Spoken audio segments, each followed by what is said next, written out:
بسم اللہ الرحمن الرحیم. اعوذ باللہ من الشیطان الرجیم. بسم اللہ الرحمن الرحیم. نحمدہ ونصلی ونسلم علی سیدنا و مولانا محمد رسولہ النبی الامین المکین الحنین الرؤوف الرحیم. اما بعد فاعوذ باللہ من الشیطان الرجیم. بسم اللہ الرحمن الرحیم. یا ایھا الذین آمنوا کونوا قوامین للہ شہداء بالقسط ولا یجرمنکم شنآن قوم علی الا تعدلوا اعدلوا هو اقرب للتقوی واتقوا اللہ ان اللہ خبیر بما تعملون. صدق اللہ العظیم وصدق رسولہ النبی الکریم الامین. بلغ العلا بکمالہ کشف الدجی بجمالہ حسنت جمیع خصالہ صلوا علیہ وآلہ. الصلاۃ والسلام علیک یا سیدی یا رسول اللہ وعلی آلک وصحابک یا حبیب اللہ. حمد و ثنا کے بعد اس رب العزت کی بارگاہ میں ہدیہ شکر بجا لاتے ہیں کہ جس خالق کائنات نے ہمیں ماہ مبارک کی بابرکت ساعتیں عطا کر رکھی ہیں. آج جمعۃ المبارک کی ان بابرکت گھڑیوں میں جس موضوع پر اظہار خیال کرنا ہے وہ ہے اسلامی معاشرے کا قیام عدل سے ممکن ہے. عدل و انصاف کی اہمیت کیا ہے، اللہ اور اس کے رسول نے اس حوالے سے کیا احکامات ارشاد فرمائے ہیں. میں نے سورہ مائدہ پارہ نمبر 6 کی آیت نمبر 8 کو تلاوت کرنے کا شرف حاصل کیا. چند آیات بینات، پھر احادیث مبارکہ، اس کے بعد حضور نبی مکرم صلی اللہ علیہ وآلہ وسلم اور صحابہ کرام کے چند واقعات. دعا ہے اللہ جل مجدہ مجھے حق کہنے، آپ کو سننے اور ہم سب کو اس پر عمل کرنے کی توفیق عطا فرمائے. ارشاد باری تعالیٰ ہے، اے ایمان والو کونوا قوامین للہ شہداء بالقسط، اللہ کے لیے انصاف کو قائم کرنے کے لیے کھڑے ہو جاؤ.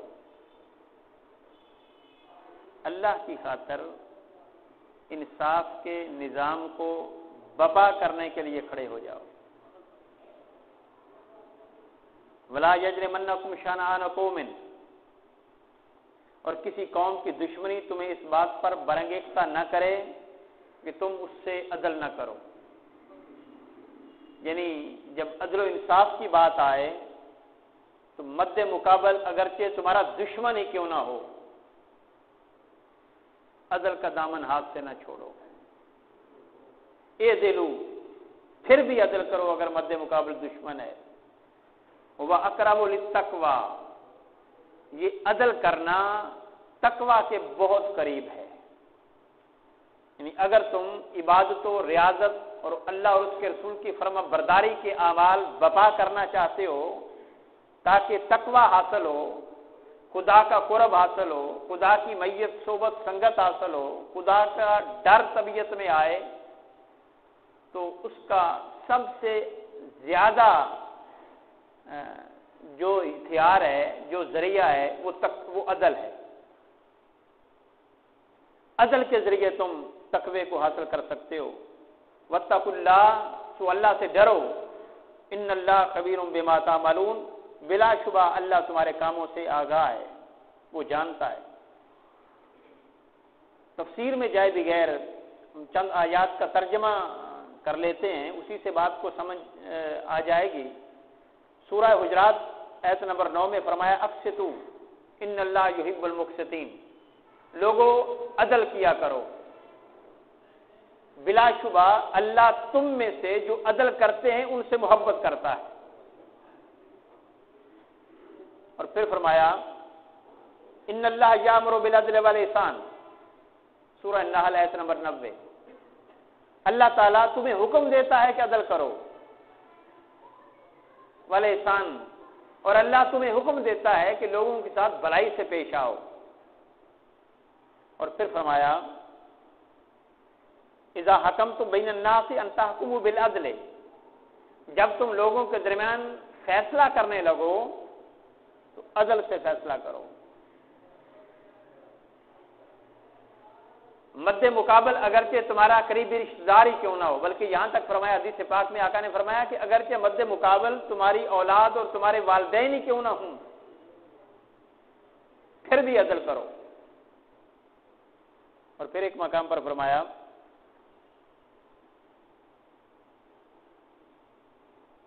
انما السبیل علی الذین یظلمون الناس، اللہ تم میں سے ان لوگوں کا مواخذہ کرتا ہے جو لوگوں پر ظلم کرتے ہیں، یعنی عدل کے مد مقابل ظلم آتا ہے، اگر عدل نہیں ہوگا تو لا محالہ پھر ظلم ہوگا۔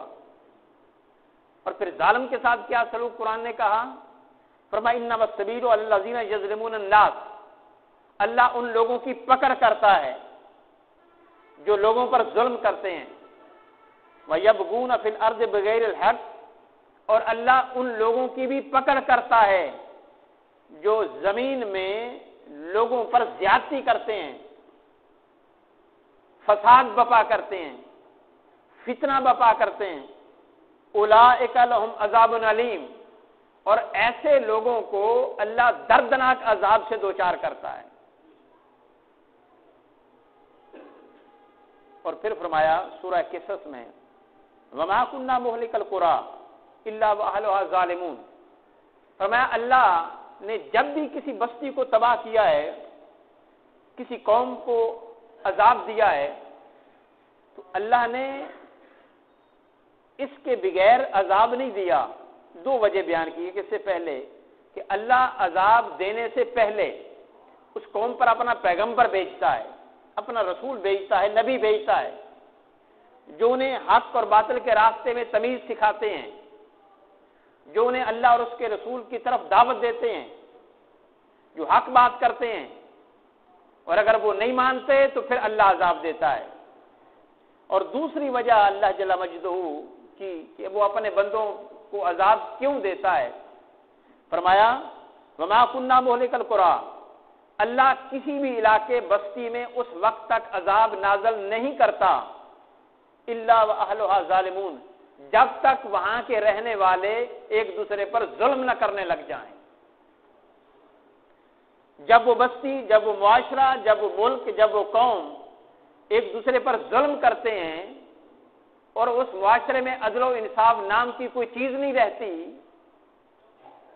ظالموں کو سزا نہیں ملتی، مجرموں کو سزا نہیں ملتی، تو پھر اللہ جل مجدہ اس کو برداشت نہیں کرتے اور اس قوم اور اس بستی کو تباہ و برباد کر دیتے ہیں۔ حضرت علی المرتضیٰ رضی اللہ تعالیٰ عنہ کا فرمان ہے کہ معاشرہ کفر کے ساتھ تو برقرار رہ سکتا ہے لیکن ظلم کے ساتھ نہیں، ظلم کے ساتھ معاشرہ برقرار نہیں رہ سکتا۔ اور آقا علیہ الصلوۃ والسلام نے فرمایا کہ اب چند احادیث، میرے حضور نے فرمایا کہ 7 قسم کے لوگ ایسے ہیں کہ جن کو اللہ قیامت کی سختیوں میں، پریشانیوں میں پریشان نہیں کرے گا بلکہ اپنے عرش کے سائے کے نیچے جگہ دے گا۔ 7 طبقات ہیں۔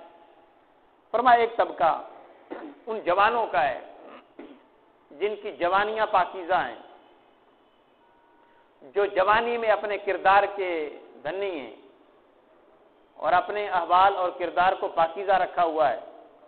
دوسرا طبقہ فرمایا جو ایک دوسرے سے محبت مفاد کی خاطر نہیں کرتے، خدا کی رضا کی خاطر کرتے ہیں، اللہ کی خاطر ایک دوسرے سے پیار کرتے ہیں۔ حضرت عبداللہ بن عباس کہتے ہیں اگر کوئی شخص زندگی میں اگر کوئی شخص مجھے ملنے کے لیے 3 بار آ جائے بغیر کسی مفاد اور لالچ کے، اور میں زندگی بھر اس کے ساتھ احسان کرتا رہوں، تو میں سمجھوں گا کہ میں بدلہ نہیں دے سکا۔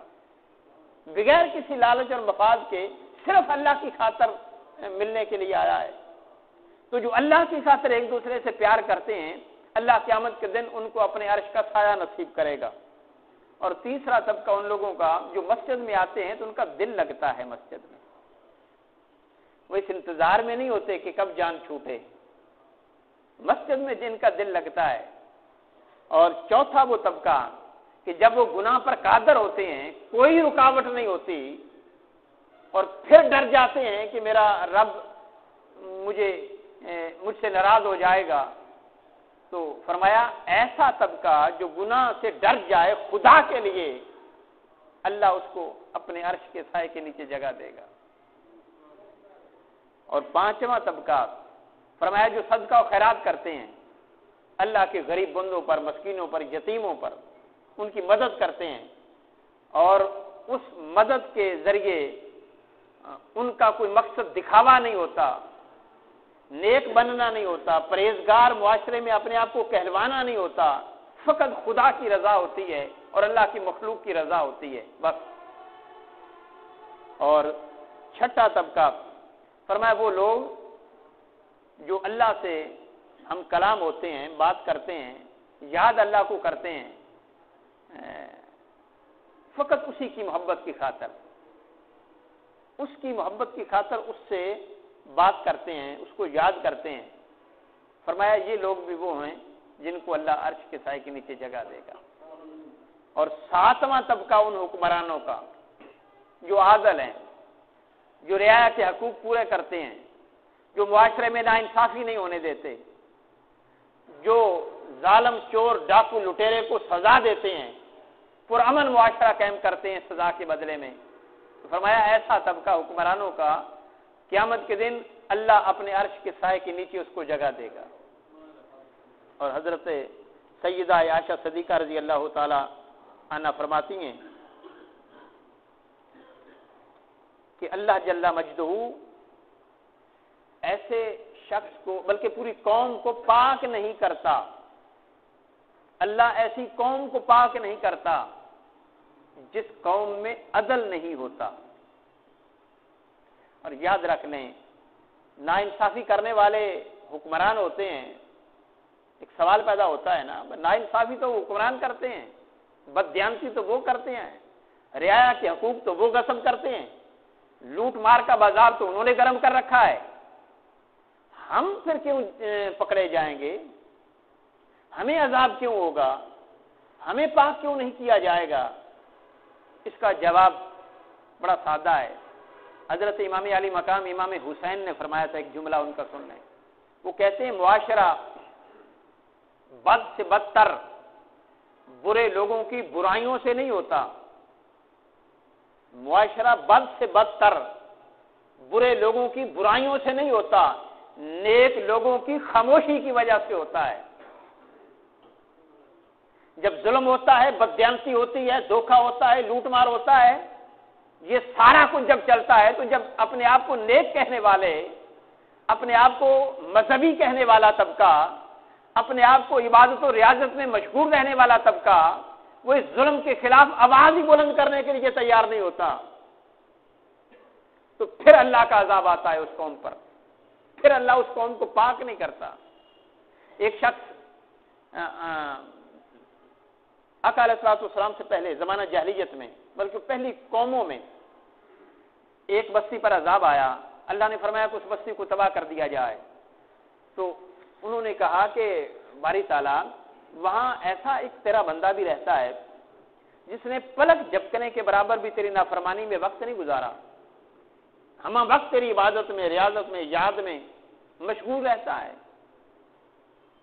باری تعالیٰ پھر اس کا کیا کریں؟ وہ بھی مارا جائے گا۔ پر میں جانتا ہوں اس کو، وہ میری عبادت کرتا ہے، بے ریاکار کرتا ہے، بغیر دکھاوے کے کرتا ہے، ریاضت کرتا ہے، مجھے یاد کرتا ہے، لیکن جب اس کے آس پاس ظلم ہو رہا ہے، بددیانتی ہو رہی ہے، ناانصافی ہو رہی ہے، تو اس نے کبھی ان سے اظہار ناراضگی بھی نہیں کیا نا میری خاطر، لہذا اس کو بھی درمیان میں رکھو۔ تو جو قوم خود نہیں کرتی لیکن کرنے والوں سے نفرت بھی نہیں کرتی، وہ قوم بھی خدا کے عذاب میں شریک ہوتی ہے۔ آقا علیہ الصلوۃ والسلام نے فرمایا کہ جب ظلم دیکھو تو اس کو ہاتھ سے روکو، بددیانتی دیکھو، لوٹ مار دیکھو تو اس کو ہاتھ سے روکو، اور اگر ہاتھ سے روکنے کی استطاعت نہیں رکھتے تو پھر زبان سے روکو۔ اگر زبان سے ان کو بھی برا بھلا کہنے کی تمہیں جرت نہیں ہے پھر نفرت کرو، ان سے نفرت کرو۔ اور فرمایا یہ تمہارا نفرت کرنا ایسے لوگوں سے یہ ایمان کا کمزور ترین درجہ ہوگا، ایمان کا کمزور ترین درجہ ہوگا۔ کیسے ممکن ہو سکتا ہے کہ یہ سارا کچھ ہوتا رہے اور ہم خاموش اپنی عبادت میں رہیں، مشغول اپنی ریاضت میں رہیں، حج عمرے میں رہیں، روزے میں رہیں، سب کچھ کریں، اور اس بات پر اطمینان ہمیں ہو کہ ہم مومن ہیں، نہ ان کے خلاف آواز بلند کریں، نہ ان کو ہاتھ سے روکیں، نہ ان سے نفرت کریں، بلکہ اپنی عبادت و ریاضت سے فارغ ہو کر پھر انہی کے گن گائیں اور پھر بھی مومن بنیں۔ یہ مومن کی نشانی نہیں ہے، ایسے مومن نہیں بنتا۔ میرے آقا علیہ الصلوۃ والسلام نے فرمایا سب سے بڑا جہاد، سینکڑوں آیات ہیں قرآن میں جہاد کرنے کی، اور آقا علیہ الصلوۃ والسلام کی سیرت طیبہ ساری کی ساری جہاد کی تعبیر ہے۔ حضور نے 23 سال میں 26 غزوات کیے، بلکہ مدینہ میں آ کر 10 سالوں میں 26 غزوات لڑے۔ حضور کی ساری سیرت اور صحابہ کی سیرت جہاد سے تعبیر ہے، اور اب کہیں جہاد کوئی نظر آتا ہے؟ ایمان سے کہو، کوئی جہاد کی بات کرتا ہے؟ جہاد کی وہ ایتیں کبھی وہ درس کا حصہ بنتی ہیں، کبھی جہاد کی مجلسیں بپا ہوتی ہیں، کبھی لوگوں کو موٹیویٹ کیا جاتا ہے؟ نہیں۔ آپ کہیں گے اس لیے نہیں کیا جاتا کہ اب ہم نے یہ جو خطہ لے لیا ہے یہ کافی ہے ہمارے لیے، اب کسی اور خطے کو حاصل کرنے کی ہمیں ضرورت نہیں۔ یاد رکھ لیں، جہاد زمین کے ٹکڑے کے حصول کے لیے نہیں ہوتا، جہاد ظلم کے خاتمے کے لیے ہوتا ہے۔ وہ اگر دوسرے ملک میں ظلم ہو رہا ہے، انسانیت پر، خدا کے بندوں پر ظلم ہو رہا ہے، تو اب اس ملک کو ان ظالموں سے چھڑانا جہاد کے ذریعے یہ مسلمان اور مذہبی لوگوں پر فرض ہو جاتا ہے۔ کیا کشمیر پر ظلم نہیں ہو رہا؟ کیا افغانستان میں نہیں ہوتا رہا؟ تو پھر اس حال میں ہم پر کوئی جہاد فرض نہیں تھا؟ اور دوسری وجہ جہاد کی ہوتی ہے جب ظلم ہو معاشرے میں اور لوگوں کو انصاف میسر نہ ہو، لوگوں کے ساتھ زیادتیاں ہو رہی ہوں، تو پھر جہاد کرنا لازم ہو جاتا ہے۔ تو کیا اب ہمارے اس ملک پاکستان میں لوگوں کے ساتھ انصاف ہو رہا ہے، عدل ہو رہا ہے؟ تو جب عدل نہیں ہو رہا، عدل کے معاملے میں ہم پوری دنیا میں پیچھے ہیں، 126ویں نمبر پر ہیں عدل کے معاملے میں۔ ہمارے 2 ادارے جو لوگوں کی عزت، جان اور مال کے محافظ ہیں، ایک پولیس، ایک کچہریاں، تو کیا ان دونوں میں لوگوں کی عزتیں محفوظ ہیں؟ وہ تو جنہوں نے عزت دینی تھی وہ تو عزت سے بات کرنے کو تیار نہیں کسی معزز شخص سے۔ اب تھانے جا کر دیکھیں تو صحیح، عزت سے بات کرنے کو تیار نہیں، وہ تو کر کے بلاتے ہیں اور تلخ لہجے سے بلاتے ہیں۔ یاد رکھ لیں، ایک ہوتا ہے ملزم، ایک ہوتا ہے مجرم۔ تھانہ ڈیل کرتا ہے ملزم کو، ملزم وہ ہوتا ہے جس پر الزام لگا ہو، ابھی کوئی کنفرم نہیں ہے کہ اس نے جرم کیا کہ نہیں کیا، ابھی تو الزام ہے اس پر۔ مجرم تب بنے گا جب الزام ثابت ہو جائے گا، اور وہ ثابت کرنا عدالت کا کام ہے، تھانے کا کام نہیں ہے، عدالت کا کام ہے۔ وہاں فیصلہ ہوگا اس کے جرم کا جو الزام لگا ہے۔ تو تھانہ کیوں ملزموں کے ساتھ یہ ایسا سلوک کرتا ہے؟ ممکن ہے وہ جھوٹا الزام اس پر، لہذا تھانے کی حد تک کسی کے ساتھ بدتمیزی کرنے کی ان کو اجازت نہیں ہونی چاہیے، کسی کی عزت اچھالنے کی اجازت نہیں ہونی چاہیے۔ یہ عزتوں کے محافظ ہیں۔ ہم اپنے حقوق کو جانیں تو صحیح کہ ہمیں کیا یہاں سے ملنا چاہیے اور کیا ہمیں دے رہے ہیں یہ، اور جان مال کے محافظ ہیں۔ تو وہاں تو کوئی بیچارہ چلا جائے تو اس کا مال محفوظ نہیں رہتا، کیا رہتا ہے؟ کوئی شخص ایسا ہے کہ جو تھانے سے نکلا اور مال دیے بغیر نکل آیا ہو باعزت طریقے سے؟ میری دانست میں تو نہیں ہے، اور اگر ہے تو پھر تو ان کو سلوٹ کرنا چاہیے۔ اور تیسری ہے جان، تو کیا جسموں پر تشدد نہیں کرتے؟ اس سے اگلوانے کے لیے کہ بولو تم نے جرم کیا ہے، اور تشدد کرتے کرتے جان سے بھی ہاتھ دھو بیٹھتے ہیں بیچارے لوگ۔ تو نہ عزت محفوظ، نہ مال محفوظ، نہ جان محفوظ۔ اس سے بڑا ظلم کیا ہو سکتا ہے جس کے خلاف ہم نے جہاد کرنا ہے؟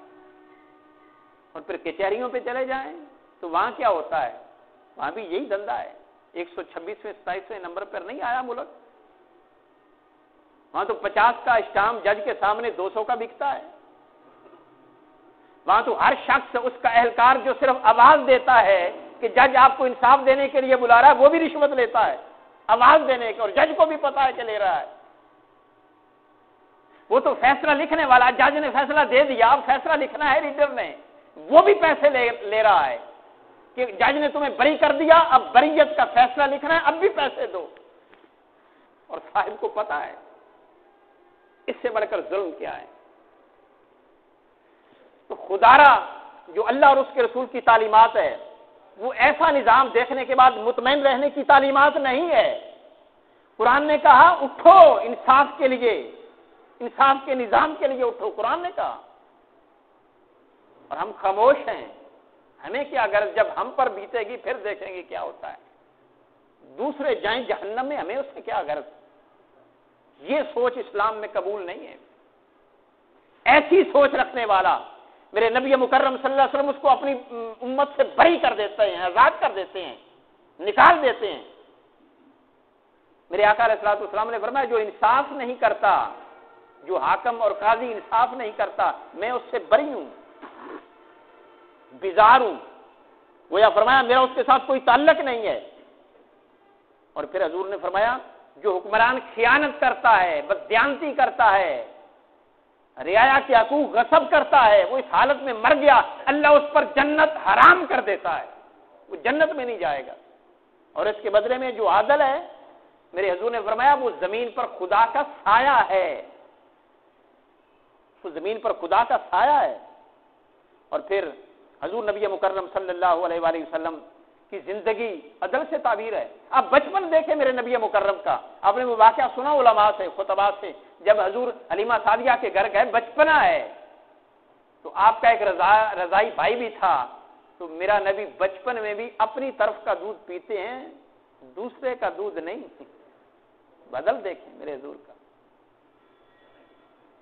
اور پھر وہ مشہور واقعہ جو فاطمہ نامی خاتون نے چوری کی تھی، اور وہ صاحب ثروت آدمی تھے، معزز لوگ تھے، تو ان کی کوشش تھی کہ یہ ہاتھ کٹنے سے بچ جائے، کیونکہ چور کی سزا ہاتھ کٹنا ہے نا۔ ہمیں یاد بھی نہیں، چونکہ ہمارے یہاں تو کبھی کسی نے چوری کی ہی نہیں کہ ہاتھ کٹنے کی نوبت آئے۔ اگر چوری کی ہوتی، پاکستان 1973 کے آئین میں تو ہے نا، پھر جو ضیاء نے ترامیم کی تھی ان میں بھی ہے کہ چور کا ہاتھ کاٹا جائے، لیکن کبھی بحمدی تعالیٰ کٹا نہیں۔ اور ہم نے ان سزاؤں کو وحشیانہ سزائیں کہہ دیا۔ تو وہ فاطمہ نامی عورت کے جو لوگ تھے وہ تو معزز تھے، انہوں نے کوشش کی کہ یہ معاملہ ٹل جائے۔ اب سفارش کروائی حضور نبی مکرم سے۔ ہمارے یہاں تو کلچر ہی سفارش کا ہے نا، تھانے میں بھی سفارش، ججوں کو بھی سفارش، تو سفارش کروائی، اور معلوم ہے کہ سستی کی سفارش کروائی حضرت اسامہ بن زید کی۔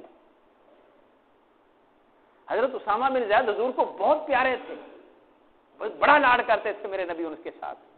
زید بن حارثہ کو تو حضور نے اپنا منہ بولا بیٹا کہا ہوا تھا، اور اسامہ زید اس زید کے بیٹے ہیں.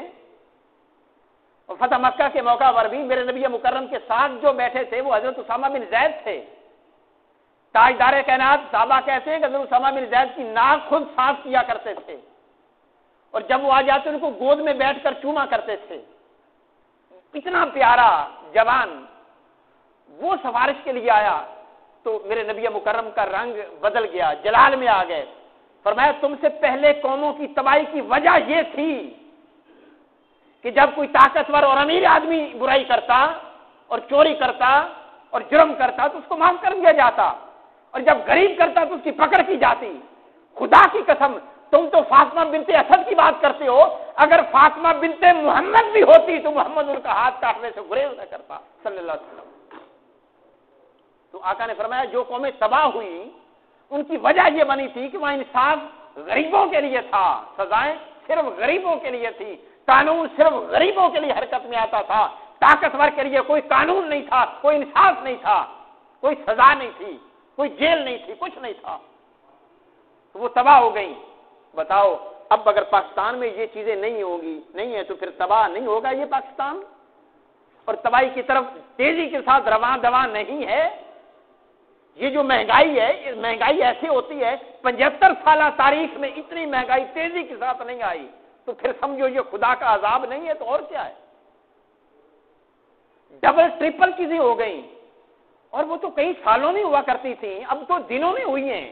یہ خدا کا عذاب ہے, اور اس عذاب کی وجہ یہ ہے کہ ہم نے ظلم سے سمجھوتا کر لیا, ظالموں سے سمجھوتا کر لیا. ان کا گریبان پکڑنے کی بجائے, ان کو برا بھلا کہنے کی بجائے, ان سے نفرت کرنے کی بجائے ہم تو انہی کی پوجا کرنے لگ گئے. تو پھر اللہ کے عذاب کو تو ہم خود دعوت دے رہے ہیں. خدا فرد کے گناہ تو معاف کرتا ہے لیکن ملت کے گناہوں کو کبھی معاف نہیں کرتا. جب ملت پوری کی پوری گناہ میں شریک ہو جائے, اللہ کا یہ اصول اور ضابطہ ہی نہیں ہے کہ پھر ملت کو معاف کرے.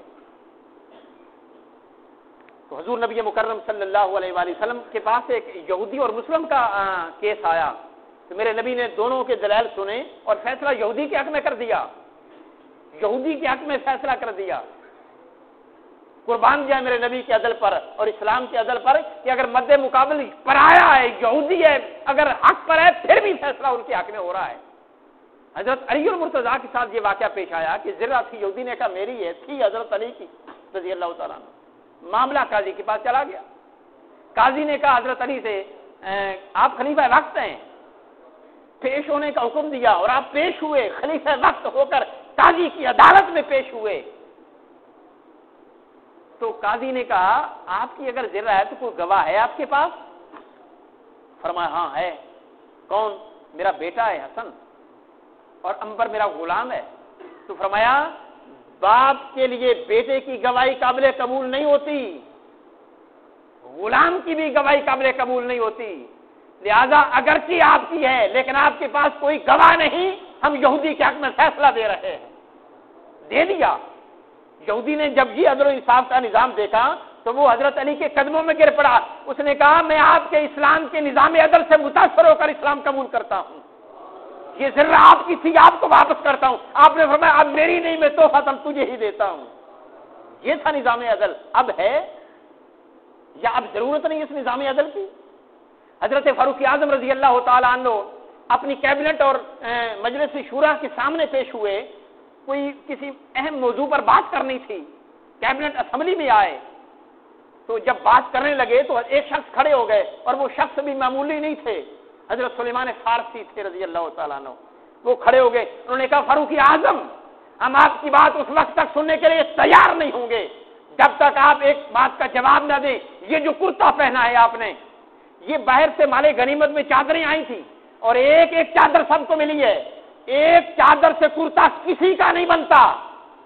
آپ نے دھوکہ کیا ہے, لگتا ہے ایک سے زیادہ چادریں آپ نے لی ہیں, جو قمیض تمہاری بن گئی, جواب دو پھر بات سنیں گے. حضرت فاروق اعظم چپ ہو گئے.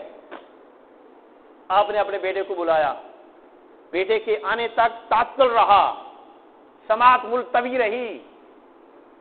جب بیٹا آیا تو فرمایا اس سے پوچھو اس کے حصے کی بھی ایک چادر تھی, اس کے حصے کی بھی ایک چادر تھی, مجھے کرتے کی ضرورت تھی اور ایک چادر سے کرتا نہیں بن رہا تھا، میں نے ایک ہی چادر لی تھی، میرے بیٹے نے اپنی چادر مجھے دی اور میں نے ان دونوں چادروں سے کرتا بنایا، تب وہ مطمئن ہوئے اور پھر انہوں نے کہا کہ ہاں اب آپ بات کریں، آپ سننے کے تیار ہوں۔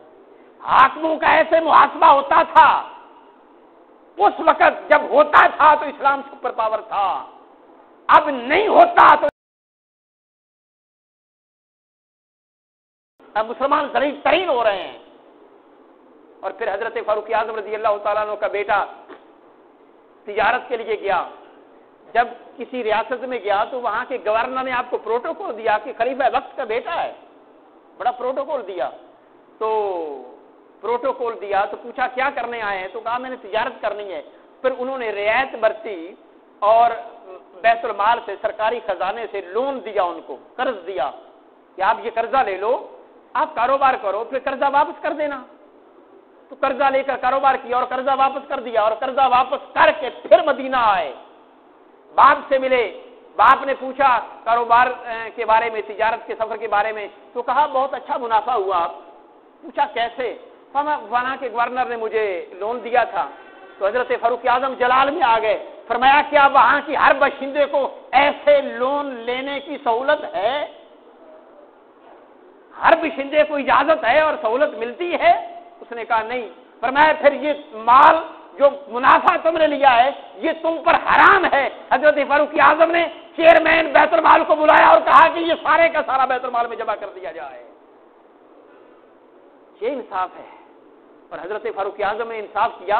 ایک دن رو رہے تھے، کسی نے پوچھا کیوں رو رہے ہو؟ فرمایا فلاں جگہ پہ میرے دور حکومت میں وہ پل ٹوٹی اور میں نے دیکھا کہ بکری گزری اور اس کا پاؤں اس پل کے نیچے آ گیا اور اس کا پاؤں ٹوٹ گیا، ٹانگ ٹوٹ گئی بکری کی، تو میں رو رہا ہوں کہ معلوم نہیں کیا ہوگا کل قیامت کے دن اگر میرا مقدمہ خدا کی بارگاہ میں پیش ہوا کہ تمہارے پل نہ بنانے کی وجہ سے بکری کی ٹانگ ٹوٹ گئی، بتاؤ ایسا کیوں نہیں کیا؟ فلاحی اور سماجی اور رفائی معاشرہ بما کیوں نہیں کیا؟ لوگوں کو سہولتیں کیوں نہیں دی؟ پل اور سڑکیں کیوں نہیں بنائی؟ تو میں کیا جواب دوں گا؟ وہ تو اس بات پر ڈرتے تھے، اتنی سی بات پر بھی ڈرتے تھے۔ اور جب مدینہ کی سرزمین پر زلزلہ برپا ہوا تو حضرت فاروق اعظم کھڑے ہو گئے، آپ نے لوگوں کو نہیں بلایا کہ آؤ نماز پڑھیں، خدا کی بارگاہ میں دعا مانگے، نہیں ایسا عمل کیا، آپ نے زمین کو ٹھوکر ماری، فرمایا ہلتی کیوں ہے؟ کیا عمر نے تجھ پر عدل نہیں کیا؟ عدل کا واسطہ دیا، زمین رک گئی۔ کہتے ہیں تب سے لے کر آج تک مدینہ کی سرزمین پر کبھی زلزلہ نہیں آیا۔ تو اگر معاشرہ عدل والا بن جائے تو پھر خدا ان لوگوں کی بات ویسے ہی سن لیتا ہے، پھر کوئی وظائف پڑھنے کی ضرورت نہیں رہتی۔ حضرت عبداللہ بن عباس حضور کی بارگاہ میں آئے، عرض کی آقا کو ایسا نسخہ بتا دیں کہ میں جو بھی دعا کروں میرا مولا قبول کر لے۔ فرمایا اپنے رزق کو پاک کر لو، خدا تمہاری ہر دعا قبول کر لیا کرے گا۔ رزق کو پاک کرنے کی ضرورت ہے، معاشرے میں انصاف بپا کرنے کی ضرورت ہے۔ اگر یہ معاملات ہو گئے تو پھر ستیں خیریں ہیں۔ اور عدل کے ماحول سے ہوتا کیا ہے؟ فرمایا ظلم کا خاتمہ ہوتا ہے، معاشرہ پرامن ہوتا ہے، تقویٰ ملتا ہے، غربت کا خاتمہ ہوتا ہے، خوشحالی اور ترقی ہوتی ہے۔ یہ ساری چیزیں عدل سے ہوتی ہیں۔ اور پھر اینڈ پر ایک حدیث سن لیں، میرے آقا علیہ الصلوۃ والسلام نے فرمایا جس نے بوڑھے کی عزت کی اور جس نے عالم کی عزت کی اور جس نے عادل حکمران کی عزت کی، فرمایا ان تین طبقات کی عزت کرنا ایسے ہے جیسے خدا کی عزت کر رہا ہے، جیسے خدا کی عزت کر رہا ہے۔ اب مقام بھی دیکھیں۔ اور پھر اینڈ پر آقا علیہ الصلوۃ والسلام نے فرمایا جو شخص ظالم حکمران کے خلاف آواز بلند کرتا ہوا یا نفرت کرتا ہوا یا اس کے گریبان تک پہنچتے ہوا مارا جائے، وہ پکڑ کر اس کو مار دیں، شہید ہوگا۔ اور میرے نبی نے فرمایا اس کی شہادت معمولی نہیں، وہ سید الشہداء ہے۔ دو سید الشہداء ہیں، ایک فرمایا میرا چچا حمزہ، ان کو حضور نے لقب دیا سید الشہداء کا، اور دوسرا اس شخص کو لقب دیا، فرمایا جو ظالم حکمران کے سامنے کلمہ حق کہتا ہوا مارا جائے وہ سید الشہداء ہے۔ اور پھر حضور نے فرمایا جو کسی قاتل ظالم کی معاملت کرتا ہے، اب یہ بات بڑی توجہ طلب، ہماری پوری قوم ان ظالموں کی مدد میں لگ گئی ہے، ان کے گیت گا رہی ہے، خدا را ان سے کوئی توقع نہیں، پھر کیوں ان سے مدد کرتے ہو ان کی؟ پھر کیوں معاملت کرتے ہو، پھر کیوں گیت گاتے ہو؟ اور سن لو وبال کیا ہوگا۔ میرے حضور نے فرمایا جس نے ظالم کی مدد کی، معاونت کی، قاتل کی معاونت کی، اور اس کی معاونت اور اس کی حمایت میں ایک جملہ بولا، ایک دوسرے سے بات کرتے ہیں نا فلاں بہتر فلاں بہتر، اس کی معاونت میں ایک جملہ بولا، پتا تھا ظالم ہے، پتا تھا کافر ہے، پتا تھا چور ہے، پتا تھا ڈاکو ہے، لٹیرا ہے، ساری خامیاں اس کے اندر موجود ہے، پھر بھی مدد کی۔ فرمایا جب کل قیامت کے دن آئے گا اس کی پیشانی پر لکھا ہوگا اللہ نے اس کو اپنی رحمت سے دور کر دیا ہے۔ توبہ کریں ان چیزوں سے۔